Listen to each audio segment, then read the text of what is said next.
English grammar में हम अपना टॉपिक डिस्कस कर रहे थे टेंस।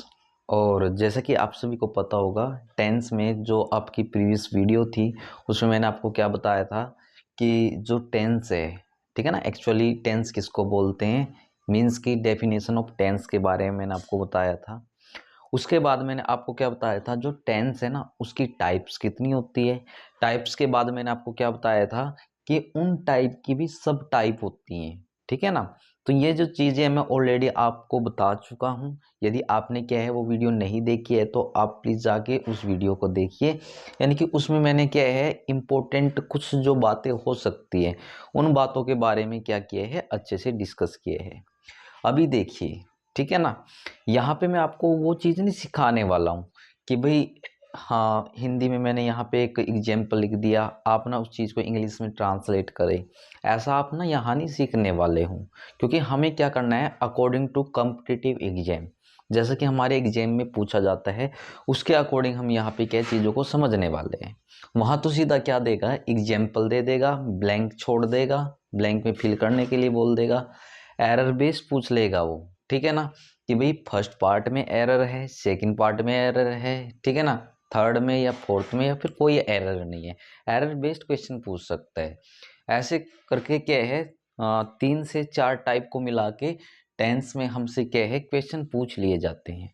मीन्स कि मैं आपको क्या बताने वाला हूँ जो टेंस में हमारे लिए इम्पोर्टेंट हो सकता है, ठीक है ना। उन चीज़ों को हम क्या करेंगे यहाँ पे 1 बाय 1 करके अच्छे से डिस्कस करने वाले हैं। तो देखिए आज हम क्या डिस्कस करने वाले हैं, जो मैंने आपको टाइप के अंदर पहली टाइप बताई थी टेंस की, और कौन सी बताई थी मैंने, प्रेजेंट टेंस के बारे में बताया था। उसके बाद क्या था, मैंने उसकी 4 सब टाइप के बारे में बताया था, present indefinite tense, present continuous tense, present perfect tense, present perfect continuous tense. तो मैं क्या है अभी 1 बाय 1 करके कि भाई किस में किसका क्या स्ट्रक्चर होगा उन चीज़ों के बारे में मैं आपको बताने वाला हूँ। तो आपको क्या है उनके अंदर जो इम्पोर्टेंट चीज़ें दिखाई देती हैं कि भाई हाँ मुझको ना ये चीज़ें याद करनी चाहिए, क्योंकि जब क्या है धीरे धीरे करके हम टेंस में आगे बढ़ेंगे, ठीक है ना, इसके रूल्स की तरफ जाएंगे। ये तो स्लैब तो आपको याद ही रखनी है जो कि मैं आपको यहाँ बताने वाला हूँ। आगे चल के क्या है जो हमारे इम्पोर्टेंट रूल रहने वाले हैं वहाँ भी क्या है आपको ये चीज़ें बहुत ज़्यादा मतलब कि यूज होने वाली है, वहाँ भी आपको ये चीज़ें हैं बहुत ज़्यादा काम आने वाली है। ओके, तो अभी क्या है आज हम डिस्कस करने वाले हैं जो आपका प्रेजेंट टेंस है, ठीक है ना, वो हम देख लेंगे कि भी प्रेजेंट इंडेफिनिट टेंस के बारे में तो हम पढ़ेंगे। तो यदि कंटिन्यूस भी हो पाता है तो उसको भी यहाँ पे डिस्कस करने की कोशिश करेंगे। ओके, तो अभी देखिए इसके लिए आपको किस टाइप से स्लैब बनानी है। मेनली क्या है जो कंसेप्ट है मैं आपको ना 4 सेंटेंसेस के अकॉर्डिंग बताने वाला हूँ। फर्स्टली क्या है अफर्मेटिव सेंटेंस के अकॉर्डिंग, मीन्स कि जिसको कि आप सिंपल सेंटेंस भी बोल सकते हो। दूसरा क्या है जो स्ट्रक्चर होगा, ठीक है ना, प्रेजेंट टेंस में फर्स्ट में आपकी बात कर रहा हूँ प्रेजेंट इंडेफिनिट टेंस के बारे में। पहला जो स्ट्रक्चर होगा सेंटेंस का प्रेजेंट सॉरी अफर्मेटिव या सिंपल सेंटेंस के बारे में बताऊंगा। फिर मैं नेगेटिव सेंटेंस का जो स्ट्रक्चर होगा उसके बारे में बताऊंगा, उसमें किस हेल्पिंग वर्ब का यूज किया जाता है उसके बारे में बताने वाला हूँ।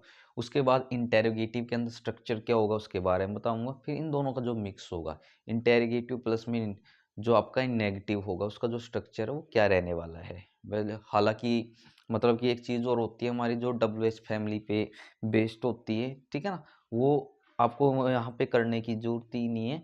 बस आपको क्या करना है इन 4 स्ट्रक्चर्स पे ध्यान देना है।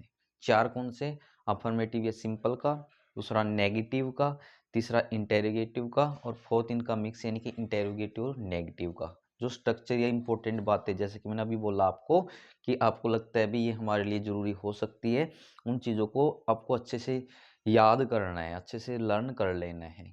इसके अलावा क्या है जो स्ट्रक्चर मैं आपको बताता रहूँगा, ठीक है ना, मोस्टली आपने अपनी जो प्रीवियस क्लासेस हैं जैसे कि 8th होगी, 9th होगी, 10th होगी, इन चीज़ों को वैसे ऑलरेडी कर भी रखा होगा। नहीं भी किया है तो अभी मैं जो स्ट्रक्चर बता रहा हूँ उसको याद रखने की ना कोशिश करना आप सभी। ओके, ज़्यादा नहीं याद हो तो इसमें इम्पोर्टेंट जो बातें होंगी उनको तो अच्छे से याद करना है, उनको अच्छे से रिवाइज करना है, ठीक है। तो अभी देखो जल्दी से स्टार्टिंग कर लेते हैं हम। तो पहले हम किसके बारे में डिस्कस करेंगे, प्रेजेंट टेंस के बारे में डिस्कस करेंगे। अब देखो आपको जो अपना स्ट्रक्चर वो कैसे बनाना है, ठीक है। पहला आप यहाँ पे क्या लिखोगे, यहाँ लिख लेना है आपको प्रेजेंट टेंस। ओके, उसके बाद आप यहाँ किसकी हेडिंग के लिए लिखोगे, अफर्मेटिव। क्या लिखना है आपको, अफर्मेटिव या सिंपल सेंटेंस के बारे में। ओके, मीन्स कि मैं इनके स्ट्रक्चर की बात करने वाला हूँ इसके अंदर। उसके बाद क्या है, आगे यदि मैं बात करूँ जो आपका नेगेटिव होगा, मीन्स कि नेगेटिव सेंटेंस का जो स्ट्रक्चर होगा उसके बारे में बात करेंगे। फिर जो आपका इंटेरोगेटिव होगा, ठीक है ना, इंटेरोगेटिव सेंटेंस होगा, उसके बारे में हम यहाँ पे बात करेंगे। हालांकि मे भी शायद आपको आगे ना ये विजिबल ना हो, मैं ऐसा करता हूँ थोड़ा है ना, इन चीज़ों को यहाँ पे कराने की कोशिश करता हूँ। ठीक है, एक बार मैं इसको इरेज करा देता हूँ क्योंकि उस साइड ना आपको दिखाई नहीं देगा। थोड़ा ना इस साइड लिखवा देता हूँ इन चीज़ों को। अब देखिए प्रेजेंट टेंस में मैंने क्या बोला आपको, यहाँ इस साइड से लिखवा देता हूँ, ये प्रेजेंट टेंस। उसके बाद मैंने क्या बोला, अफर्मेटिव। ठीक है, अफर्मेटिव या सिंपल सेंटेंस हो गया आपका। ठीक है ना, उसके बाद क्या है, नेगेटिव सेंटेंस। नेगेटिव सेंटेंस हो गया। देन उसके बाद इंटेरोगेटिव। इंटेरोगेटिव सेंटेंस हो गया है। ठीक है, देन उसके बाद इनका मिक्स ही लिख रहा हूँ भाई, मिक्स से आप सभी समझ जाना कि मैं किसकी बात करूंगा, उसके अंदर इंटेरोगेटिव और नेगेटिव की बात करूंगा। ठीक है ना, यानी कि जो मिक्स सेंटेंस बेस्ड आपका स्ट्रक्चर रहेगा। ठीक है, तो ऐसे करके एक तो ये जो चीजें हैं ना, आपको जैसा मैं लिखवा रहा हूँ सेम का सेम आपको लिख लेना है। तो हम क्या करेंगे, पहली बात तो ये है, एक बार के लिए ना हम इसके लिए जो अपनी टेबल है, स्लैब है, उसको अच्छे से ड्रॉ कर लेते हैं। देन बाकी जो बात है हम इसके बाद में करेंगे। आपको इस टाइप से लाइन लगा लेनी है।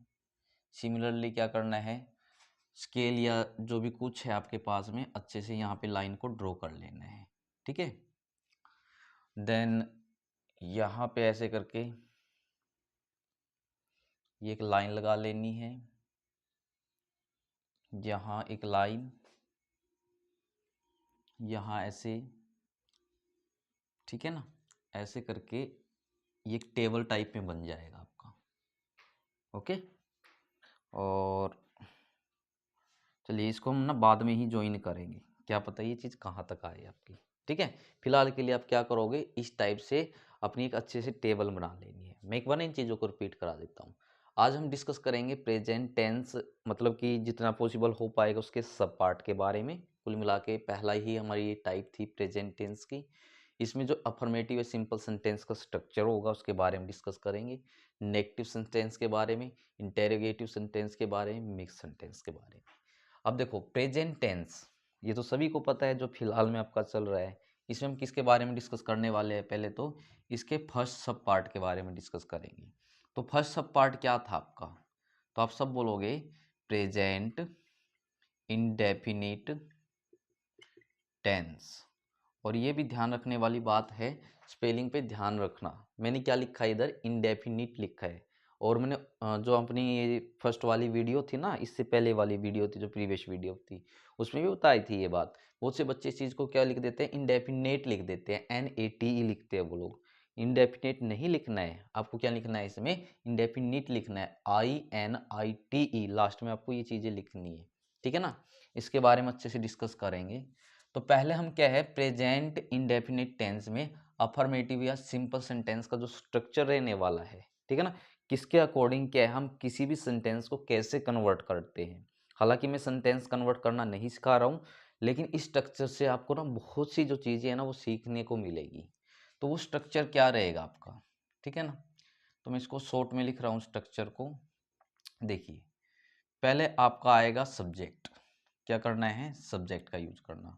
उसके बाद में क्या करोगे आप, वर्ब की फर्स्ट फॉर्म या वर्ब की फर्स्ट फॉर्म के साथ में एस या ई एस आएगा। उसके बाद में क्या आएगा आपका, ऑब्जेक्ट आएगा, और देन उसके बाद क्या है, आप अदर लिखोगे और बाद में क्या लगा दोगे, फुल स्टॉप लगा दोगे। ठीक है ना। तो ये तो अफर्मेटिव या सिंपल सेंटेंस का प्रेजेंट इंडेफिनिट टेंस के अंदर स्ट्रक्चर हो गया। ठीक है। अब थोड़ी सी ना बातें यहाँ समझने की कोशिश करना आप सभी। वो बातें क्या हैं, देखो कहीं को ना ये नहीं पता कि भाई वर्ब की फर्स्ट फॉर्म कहाँ लगाते हैं, या फिर वर्ब की फर्स्ट फॉर्म के साथ में हम एस या ई एस कहाँ पे लगाते हैं। देखो मेरा आप सभी के लिए ना एक बेसिक सा क्वेश्चन है कि मुझको बताइए, जो भी मतलब फॉर्म ऑफ वर्ब होती है, जैसे फर्स्ट फॉर्म, सेकंड या थर्ड, मेनली क्या मैं अभी फर्स्ट फॉर्म की बात कर रहा हूँ इधर, तो वर्ब की फर्स्ट फॉर्म होती है, इसके साथ में कुछ नहीं सोचना है आपको, ओनली वर्ब की फर्स्ट फॉर्म सोचनी है। वो अपने आप में सिंगुलर होती है, प्लूरल होती है। नहीं पता है तो आज आपको ना, ठीक है ना, ये बात ध्यान में रखनी है। कौन सी बात ध्यान में रखनी है, मैं थोड़ा ना इधर ही बता देता हूँ, ताकि क्या है, मे बी उधर आपको अच्छे से विजिबल ना हो, तो ये चीज़ यहाँ बताने की मैं कोशिश करता हूँ। वो क्या है कि आप याद रखोगे, जितनी भी वर्ब की फर्स्ट फॉर्म है, वो ओनली भी लिखवा रहा हूँ, इसमें कोई भी ऐसी या ऐसे नहीं ऐड करना, वो अपने आप में क्या होती है, आप बोलोगे अपने आप में ये प्लूरल होती है। प्लूरल का मतलब क्या है, इससे जो सेंस आती है आपकी, किसकी सेंस आएगी, प्लूरल की सेंस आती है। तो आप बोलोगे कि भाई यदि जितने भी फॉर्म ऑफ वर्ब होती है, यानी कि वर्ब की फर्स्ट फॉर्म है, यदि ये प्लूरल सेंस देती है, तो इसकी सिंगुलर वर्ब कैसे बनाए हम। यदि ये प्लूरल है तो सिंगुलर भी तो होनी चाहिए। तो यदि क्या है, किसी भी वर्ब को आपको क्या करना है, सिंगुलर बनाना है। मैं ना इसको इधर ही बता देता हूँ, ये रफ में है, ठीक है ना। बस आप अपनी नॉलेज के लिए इन चीज़ों को याद रखें, कभी आप सोचो ये भी चीज़ें नोट करने की है, लगता है तो आप साइड में क्या है, इन चीज़ों को नोट भी कर सकते हो, कोई प्रॉब्लम भी नहीं है। फिलहाल के लिए क्या है, ये चीज़ें याद रखें। जितनी भी वर्ब होती है, मैंने क्या बोला था, ये अपने आप में प्लूरल होती है, यानी कि ये क्या है, ज़्यादा चीज़ों की सेंस देती है। लेकिन इन वर्ब को सिंगुलर बनाने के लिए हम क्या करें, इन वर्ब को सिंगुलर बनाने के लिए आपको एक काम करना है, वर्ब के साथ में आपको क्या कर लेना है, मीन्स की मैं बात कर रहा हूँ यहाँ पे वर्ब की फर्स्ट फॉर्म की, एस या फिर ई एस को ऐड कर लेना है। अभी भी देखो बहुत सौ को ये लगेगा भाई हमें तो नहीं समझ में आया क्या बोला आपने। देखो मैं यहाँ बात कर रहा हूँ, जैसे एग्जाम्पल से समझने की कोशिश करिए आप सभी। मैंने यहाँ लिखा, एक वर्ब लिख दी स्पीक, क्या लिखा इधर मैंने, स्पीक लिख दिया। सेकंड स्पोक होती है, थर्ड स्पोकन होती है, सभी को पता होगा ना। तो ये क्या है, आप बोलोगे अपने आप में वर्ब की फर्स्ट फॉर्म है। मैं पूछ लेता हूँ कि यदि ये अपने आप में वर्ब की फर्स्ट फॉर्म है, तो ये सिंगुलर सेंस देगी या प्लूरल सेंस देगी। तो मैंने यहाँ लिखवाया आपको, जितनी भी वर्ब की फर्स्ट फॉर्म होती है या वर्ब होती है, वो अपने आप में कौन सी सेंस देती है, प्लूरल सेंस देती है। तो यानी कि इसकी जो सेंस है वो कौन सी है, आप बोलोगे प्लूरल सेंस है।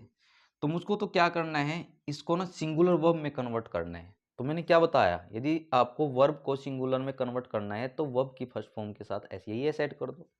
तो आपको पता है यहाँ स्पीक है, तो इसको सिंगुलर बनाने के लिए मैं इसमें क्या ऐड कर दूंगा, स्पीक्स, यानी कि एस को ऐड कर दूंगा। तो अब ये अपने आप में क्या बन गई है, वर्ब। आप बोलोगे ये अपने आप में सिंगुलर बन गई है। ठीक है। थोड़ा और इसको जानने की कोशिश करते हैं। अभी मैंने क्या बोला कि जैसे कि एक वर्ब हो गई आपकी गो। अब मुझको बताइए, जो ये गो है अपने आप में क्या है, वर्ब की फर्स्ट फॉर्म है। क्या बोलोगे, अपने आप में वर्ब की फर्स्ट फॉर्म है। तो मुझको इसमें बताए कि भाई ये सिंगुलर सेंस देगी या प्लूरल सेंस देगी। तो सभी बच्चे ध्यान में रखे कि जो गो है अपने आप में यदि वर्ब की फर्स्ट फॉर्म है, तो जो ये सेंस देगी ना, किसकी देगी, प्लूरल सेंस देगी। किसकी सेंस आएगी इससे, प्लूरल सेंस आएगी। लेकिन मुझको यदि गो को सिंगुलर बनाना है तो कैसे बनाओगे, एस या ई एस में से हम एक चीज़ ऐड कर लेंगे। तो गो के साथ में हम क्या लगाते हैं, नॉर्मली सभी को पता है ई एस का यूज करते हैं, यानी कि गोज। तो अब ये जो वर्ब है क्या बन गई है, आप बोलोगे अपने आप में ये सिंगुलर बन गई है। ठीक है। थोड़ा हमें ओरली भी बता देता हूँ, ये तो मैंने आपको यहाँ बता दिया, आई होप ये चीज़ आपको अच्छे से समझ में आई होगी। जैसे कि मैं बोल दूँ, क्लाइंब हो गया एक वर्ब, एक वर्ब में क्या ले लेता हूँ, क्लाइंब ले लेता हूँ। तो अपने आप में क्या है, आप बोलोगे ये प्लूरल है, तो इसकी सिंगुलर क्या बन जाएगी, क्लाइंब्स, यानी कि एस को ऐड कर लेंगे। ठीक है। तो ऐसे करके क्या है, मैं बोल दूँ कम, अपने आप में कौन सी वर्ब है, आप बोलोगे प्लूरल है, तो इसको सिंगुलर बना के दिखाइए, तो आप एस को ऐड कर दीजिए, कम्स, तो क्या बन जाएगी, सिंगुलर वर्ब बन जाएगी ना। अब क्या होता है एक्चुअली, अभी आपका ये टॉपिक नहीं है सब्जेक्ट वर्ब एग्रीमेंट वाला, ठीक है ना। वो मे बी क्या है, मैं आपको इस टॉपिक को कंप्लीट कराने के बाद में कराऊं, क्योंकि वो जो टॉपिक है ना, इसको कंप्लीट कराने के बाद ही आपको शायद क्या है अच्छे से समझ में आए, ठीक है। वो हम बाद में देख लेंगे, लेकिन उसमें क्या है, मुझको एक बात आपको बतानी है जो इम्पोर्टेंट है। वो बात क्या है कि सब्जेक्ट वर्ब एग्रीमेंट, इसका मतलब क्या होता है। एग्रीमेंट का मतलब होता है वैसे समझौता। समझौता कैसा होता है कि जो सब्जेक्ट है, ठीक है ना, या फिर जो वर्ब है, वर्ब का जो एग्रीमेंट है किसके अकॉर्डिंग होना चाहिए, सब्जेक्ट के अकॉर्डिंग होना चाहिए। मैन क्या है, सब्जेक्ट है। मैंने क्या बोला, वर्ब का एग्रीमेंट सब्जेक्ट के अकॉर्डिंग होना चाहिए। भाई एग्रीमेंट क्या है, हमें तो नहीं समझ में आया। एग्रीमेंट का मतलब ये है कि यदि आपका जो सब्जेक्ट है प्लूरल है, तो जो वर्ब है वो कैसे यूज करोगे, प्लूरल ही तो यूज करोगे। यदि सब्जेक्ट सिंगुलर सेंस दे रहे हैं तो वर्ब भी कैसे यूज करोगे, सिंगुलर की यूज करोगे। आई बात समझ में। मतलब कि सब्जेक्ट के अकॉर्डिंग आपको क्या करना है, वर्ब का एग्रीमेंट करना है। Subject singular, verb singular, subject plural, verb plural. इतना आ गया समझ में। और वर्ब को सिंगुलर प्लूरल कैसे बनाया जाता है, वो चीज़ क्या है मैंने आपको अभी, ठीक है ना, इस कंसेप्ट से और एग्जाम्पल दे के वहाँ पे आपको बता दी है, ठीक है। अब देखो, अब आइए स्ट्रक्चर के ऊपर। यहाँ मैंने आपको दो चीज़ें लिखवाई है, या तो वर्ब की फर्स्ट फॉर्म या वर्ब की फर्स्ट फॉर्म के साथ में एस या एस। तो यानी कि आप समझ जाना, यदि मेरा सब्जेक्ट सिंगुलर है, सॉरी ये सब्जेक्ट प्लूरल है, तो मैं वहाँ पे क्या करूँगा, ओनली वर्ब की फर्स्ट फॉर्म का यूज करूँगा। लेकिन यदि मेरा सब्जेक्ट क्या है, सिंगुलर है, तो मुझको क्या करना पड़ेगा, वर्ब की फर्स्ट फॉर्म के साथ एस या एस का यूज करना पड़ेगा। क्योंकि सब्जेक्ट सिंगुलर था और वर्ब को सिंगुलर बनाने के लिए मैंने क्या बताया, एस या एस में से एक को ऐड करना पड़ेगा। मीन्स कि सब्जेक्ट के अकॉर्डिंग वर्ब का एग्रीमेंट करना पड़ेगा। सब्जेक्ट प्लूरल तो मैंने वर्ब को प्लूरल ही रखा है, और सब्जेक्ट सिंगुलर था तो वर्ब को सिंगुलर बनाने के लिए एस या एस ऐड कर लिया है। आई होप आपको ना ये बात अच्छे से समझ में आई होगी। ओके, चलिए अब जल्दी से ना इसमें नेगेटिव के स्ट्रक्चर के बारे में बात कर लेते हैं हम। देखो नेगेटिव में आपका स्ट्रक्चर क्या रहने वाला है, सब्जेक्ट मिलेगा प्लस में, यहाँ आपको ध्यान रखना है डज या फिर डू का। प्लस में आप क्या ध्यान में रखोगे, नोट को ध्यान रखोगे। उसके बाद में क्या रहेगी आपकी, ओनली वर्ब की फर्स्ट फॉर्म रहेगी। उसके बाद लास्ट में क्या लिखना है आपको, ऑब्जेक्ट लिखना है। ऑब्जेक्ट के बाद क्या है, अदर में कुछ बच जाता है वो लिख के, तो हम लास्ट में क्या लगा लेंगे, फुल स्टॉप लगा लेंगे। अब देखो यहाँ सेंस समझने की कोशिश करना। यहाँ इसमें दो वर्ड जुड़ चुके हैं आपके, एक तो डज है, एक डू है आपका। तो याद रखें कि भाई जो भी प्रेजेंट इंडेफिनिट टेंस का नेगेटिव सेंटेंस है, तो नेगेटिव सेंटेंस के अंदर हम किस हेल्पिंग वर्ब का यूज करेंगे, या तो डज का यूज करेंगे या फिर हम किसका यूज करेंगे, डू का यूज करेंगे। जो ये डज है, डज का यूज किसके साथ में करना है आपको, सिंगुलर सब्जेक्ट के साथ में करना है। और जो डू है, डू का यूज किसके साथ में करना है, प्लूरल सब्जेक्ट के साथ में करना है। आप चाहे यहाँ शॉर्ट में लिख सकते हो कि सिंगुलर सब्जेक्ट के साथ में डज आएगा, और जो आपका प्लूरल सब्जेक्ट होगा उसके साथ में आपका क्या आ जाएगा, डू आएगा। लेकिन एक बार आप अपनी हेल्पिंग वर्ब डज या डू का यूज कर लेते हो, तो उसके बाद याद रखें केवल और केवल वर्ब की फर्स्ट फॉर्म का यूज करना है, और वर्ब की फर्स्ट फॉर्म के साथ में गलती से एस या ई एस ऐड नहीं होगा, यदि आपने एक बार अपनी हेल्पिंग वर्ब का यूज कर लिया है। बाकी तो अकॉर्डिंग टू क्या है आपका स्ट्रक्चर है, ये नॉर्मल सी बात है, वो आपको ध्यान में रखनी है। ओके, देन उसके बाद आ जाइए जल्दी से इसके अंदर बात करते हैं इंटेरोगेटिव सेंटेंस के स्ट्रक्चर की। अब थोड़ा ना इसमें एक बात और याद रखना, जो नेगेटिव सेंटेंस है ना, ये कौन सी सेंस देता है, नकारात्मक सेंस देता है, नहीं की सेंस आती है इधर। तो नहीं की सेंस के लिए ही हम यहाँ पे क्या यूज करते हैं, नोट का यूज करते हैं। मेरे ये बताना याद नहीं रहा था, तो ये भी याद रखना इसके अंदर। अब जो इंटेरोगेटिव है इसको कैसे पहचानते हैं, तो इसमें क्या है, जो भी क्वेश्चन होगा इसके लास्ट में क्वेश्चन मार्क मिलेगा। क्या मिलेगा, जो इंटेरोगेटिव सेंटेंस है, आपको किसी भी सेंटेंस के लास्ट में क्वेश्चन मार्क मिलेगा। मीन्स कि जो ये सेंटेंस होगा उसमें क्या पूछा जाएगा, हमसे क्वेश्चन पूछा जाएगा। तो इसका स्ट्रक्चर क्या रहने वाला बेसिकली, तो स्ट्रक्चर में आपको ध्यान में रखना है डज या फिर डू, उसके बाद आपका सब्जेक्ट आएगा, देन उसके बाद वर्ब की फर्स्ट फॉर्म ओनली। एक बार क्या है, डज या डू हेल्पिंग वर्ब में का आप यूज कर लेते हैं उन दोनों में से एक का, तो आपको याद रखना है किसका ही यूज होगा, केवल और केवल वर्ब की फर्स्ट फॉर्म का यूज होगा। उसके बाद में क्या है, आपको ध्यान क्या रखना है, ऑब्जेक्ट का यूज करना है।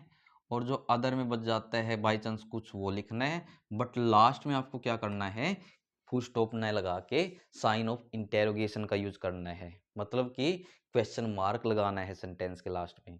बहुत से गलती ये कर लेते हैं, ठीक है ना, उसमें क्वेश्चन पूछा जाता है और जल्दबाजी में वो क्या करके आ जाते हैं कि सेंटेंस के लास्ट में फुल स्टॉप लगा के आ जाते हैं।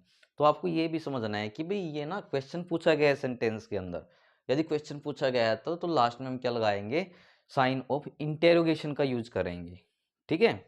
यानी कि इसमें क्या है, ये मैंने आपको अभी बताया है कि भाई डज का यूज किस सब्जेक्ट के साथ में होगा, डू का यूज किसके साथ में होगा। मीन्स कि आप यहाँ से समझे, यदि सब्जेक्ट सिंगुलर है तो आप क्या है, सब्जेक्ट से पहले डज का यूज करें।